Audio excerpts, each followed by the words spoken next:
Searching for music is like searching for God. They're very similar. David was a storyteller. When I see the show, it has an enormous effect on me because I've known and worked with David for nearly 40 years. And even now, 10 years after he's passed, I'm still finding out things and realising that's what he really meant and those are the messages in it. And I just think the show tells his story beautifully. Oh no, love, you're not alone. You're watching yourself, but you're so unfair. What you get in this show is a sense of who David Bowie was as a person and as an artist. It allows you to kind of time travel in some of the great live performances. He was such an incredible live performer. You feel like you're at the actual concerts. And then there's some really intimate moments where you're hearing about his perspective on life. It's a very, very rich show visually, with ephemera from posters to drawings to sketches to handwritten lyrics, incredible photography, incredible footage, some of which has never been seen before.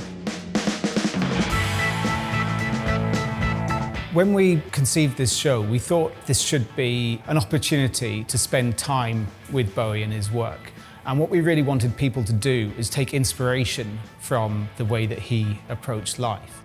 It seems like David Bowie didn't really ever throw anything away. He somehow knew that one day people were going to come and comb through his archive. It's a real treasure trove of material. So we've collaborated very closely with RZO, the Bowie estate, the custodians of Bowie's legacy, if you like, to tell the story, to craft it from the material that they own, but also to try and find new ways of telling his story, which might not have been done before.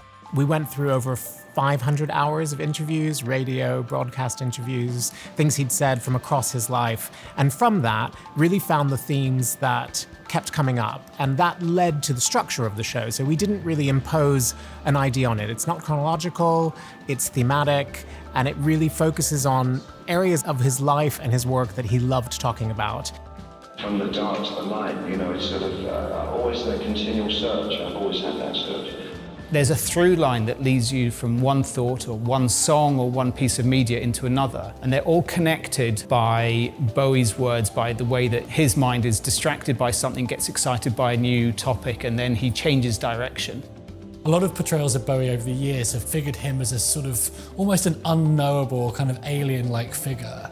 And one of the things that we discovered through our research and through listening to hours of audio interviews with Bowie was that that's not really how he thought of himself. You get an understanding of where he got the ideas from, what the inspirations were, the ups and downs, and then of course performances that will blow your mind.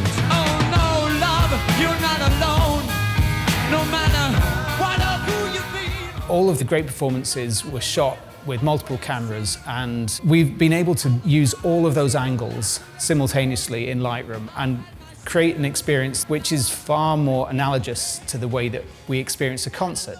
Somebody might, for half a song, follow the bassist. Somebody might be interested in looking around the crowd and soaking up the atmosphere. Someone else might have their eyes absolutely glued to the lead singer. It's up to the audience.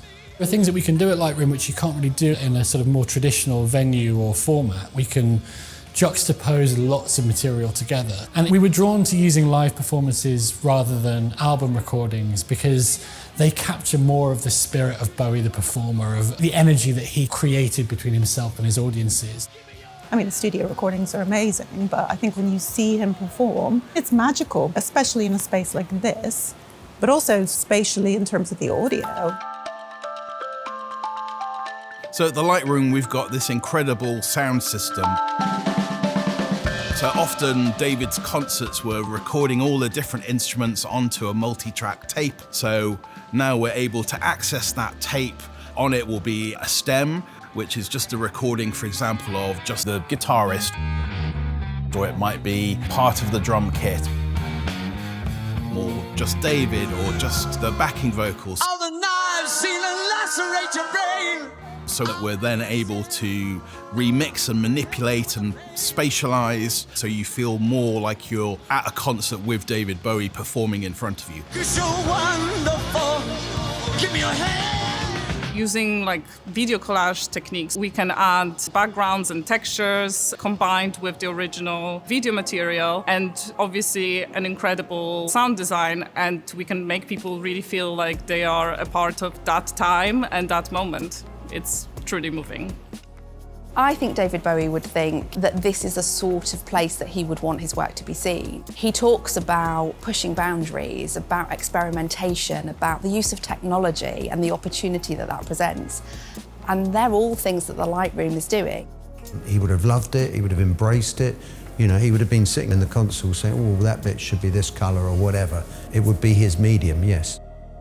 He was an inquisitive man. He had a lust for life. He was always learning about things and always looking forward. If he was here today, he would get what the Lightroom is about.